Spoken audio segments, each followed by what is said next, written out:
minutes. But first, a 38-year-old Little Rock man in jail tonight after police say a horse he owned was found neglected and starved in his backyard. Police arrested Jorge Omar Garcia at his home on Mapleville Cutoff Road Tuesday after finding the horse.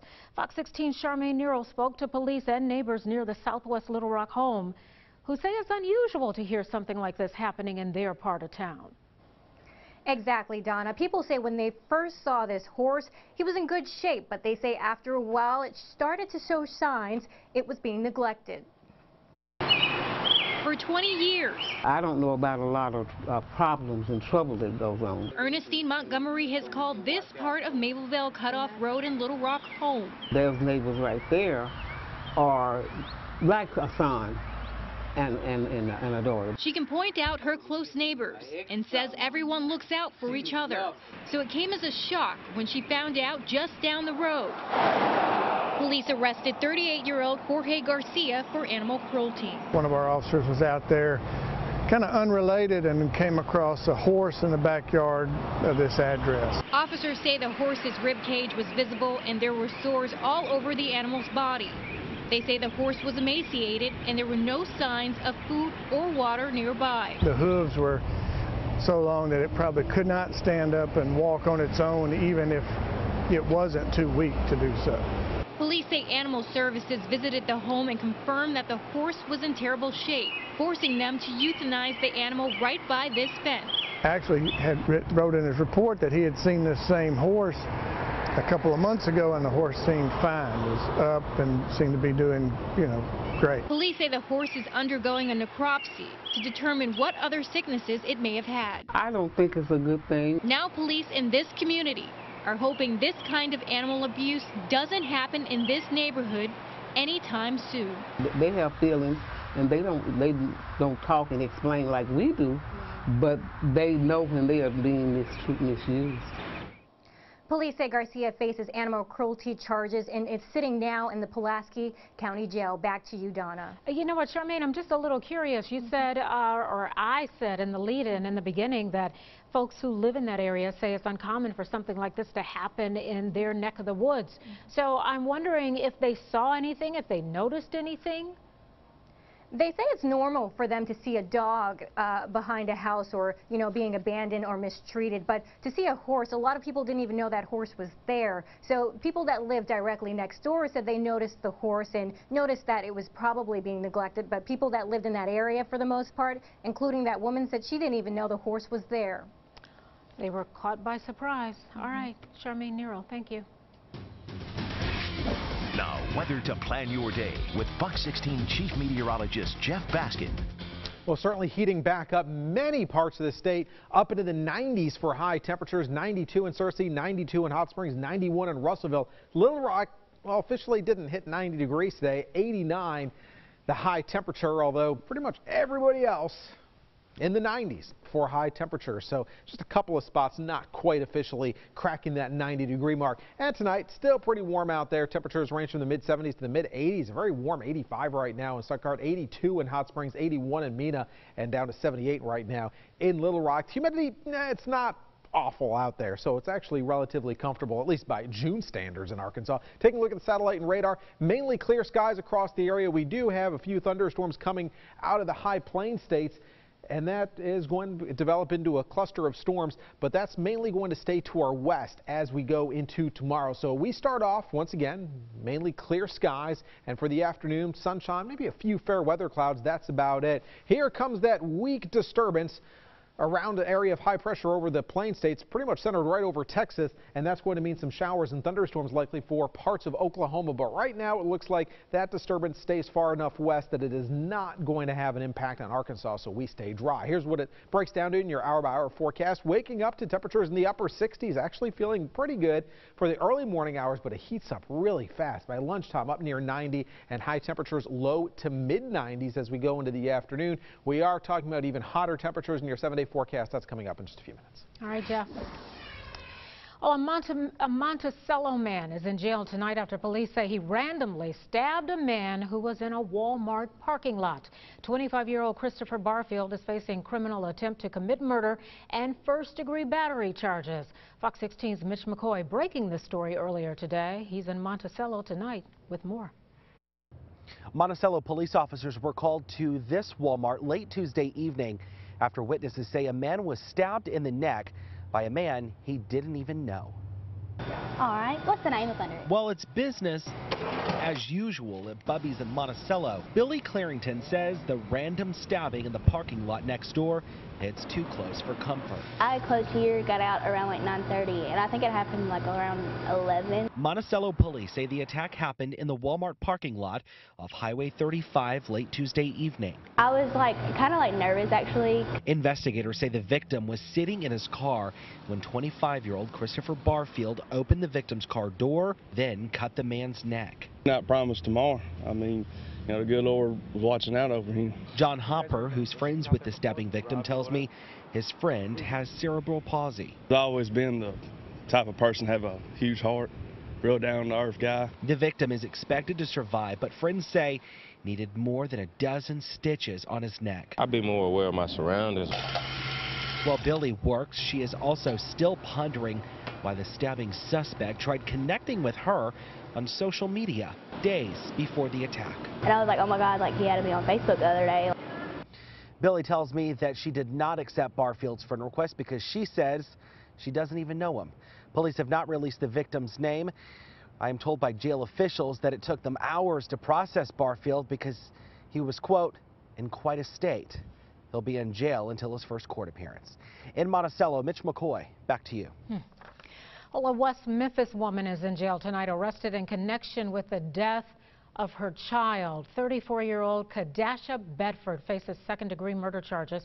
Police say her 17-month-old son ingested a lethal amount of crack cocaine at the Crown Inn on May 2nd. Bedford also faces 3 counts of endangering the welfare of a minor. And a man says he was robbed at gunpoint by a group of men Sunday in North Little Rock. The man says the robbers forced him into their car before driving him to an ATM on Pike Avenue. And that's when the man told police they forced him to withdraw $200 before getting away. If you know who's responsible for this robbery, call North Little Rock Police. A Pine Bluff man faces charges after police say he lit a shed on fire at his aunt's backyard. Reginald Lee was arrested Wednesday. A police report says witnesses said he also threatened to set a nearby church on fire. Lee's aunt told police he did not have permission to be on her property. No one was hurt in the fire. A woman in Saline County makes a strange discovery on her morning walk. She spotted an alligator that appears to have been poached. The young alligator's tail cut off. Alligator meat is typically used as food. According to Arkansas Game and Fish, it's illegal to kill an alligator without a permit. She believes the animal was dumped into Hurricane Creek. Well, that's something you don't see every day. I thought it was a dead fish, but it's actually an alligator that is missing its tail. Arkansas Game and Fish enforcement officials are looking into this. Fines for killing an alligator in Arkansas range from $500 to $5,000 and up to 90 days in jail. Kim Kardashian visited President Trump at the White House a week ago, and tonight a great-grandmother will walk out of prison after 22 years. Today, President Trump commuted the sentence of a 63-year-old woman who has served nearly 22 years of a life sentence for drug trafficking. Alice Marie Johnson was a first-time nonviolent offender in Memphis, Tennessee, when she was convicted of conspiracy to possess cocaine and money laundering. At the age of 24, Johnson was arrested for passing messages between people who were trafficking in illegal drugs. She's an amazing person, and I'll be forever grateful for what she's done. And I thank President Trump also for extending some mercy towards my mother and giving her a second chance, because this is really saving her life, because she was going to die in prison. Well, since entering federal prison, Johnson has become a published writer and ordained minister, and she volunteers to help other inmates pass the GED exam. Kardashian saw an interview on Twitter last fall with Johnson and began working to get the woman freed. And back to our breaking news story tonight. The family of a 12-year-old girl killed in what appears to be a drag racing accident talks to Fox 16. Now, this happened in North Little Rock today near Riverfront and Cypress. The accident so bad, even one police officer said he had never seen anything like it. Fox 16's Victoria Price was at the scene of the accident today. She's back there tonight after talking to family members. Victoria, what did they say? Well, Donna, where I'm standing right now, as you mentioned, was just an absolute scene of destruction earlier this afternoon. Mangled metal everywhere, debris everywhere. That has since been cleaned up, and you can see behind me where there was once carnage. There's now pink flowers that are to mark the life of a 12-year-old girl who died here earlier today. As North Little Rock police are investigating, a family is now grieving. It was the call that brought Amelia White's life to a screeching halt. A lot of missed calls, and when I was getting ready to call back, a call ended up coming through, so I answered it, and it was my sister, and she just got to screaming, Naya, she's gone. Her niece, 12-year-old Anaya Dilworth, killed in what police are calling a suspected street racing crash. I didn't know what to do or how to think, because there's a part of me, and that's an innocent life gone. Just after noon on Wednesday, North Little Rock police say two cars were apparently racing eastbound on Riverfront Drive when they wrecked. Family says Anaya was in the car with her father, who was behind the wheel and also hurt. It is a shame that this has even happened. It's horribly tragic. North Little Rock police say street racing isn't a frequent problem, and in fact, this would be the first street racing crash detectives have covered in at least 5 years.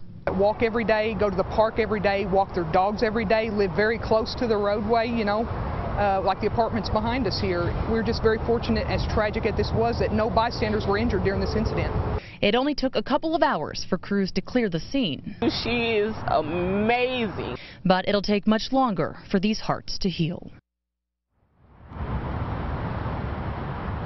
Now, police have not determined exactly how fast those cars were going earlier today, but they do say that just based on the extent of the damage to the cars, it was obviously much faster than the posted 40 miles per hour speed limit here on this stretch of Riverfront. 3 other people were told were injured in this wreck. They were sent to the hospital and were told are recovering tonight. Reporting live in North Little Rock, Victoria Price, Fox 16 News. Donna? Well, you know what, Victoria, our hearts go out to Anaya's family. That's just devastating that something like this would happen. They mentioned that she was in the car with her father. You said all of the other victims, 3 others, are expected to survive this accident, including the father. Did they tell you any kind of condition he was in, or if anyone had a chance to talk to him to find out why he was doing this?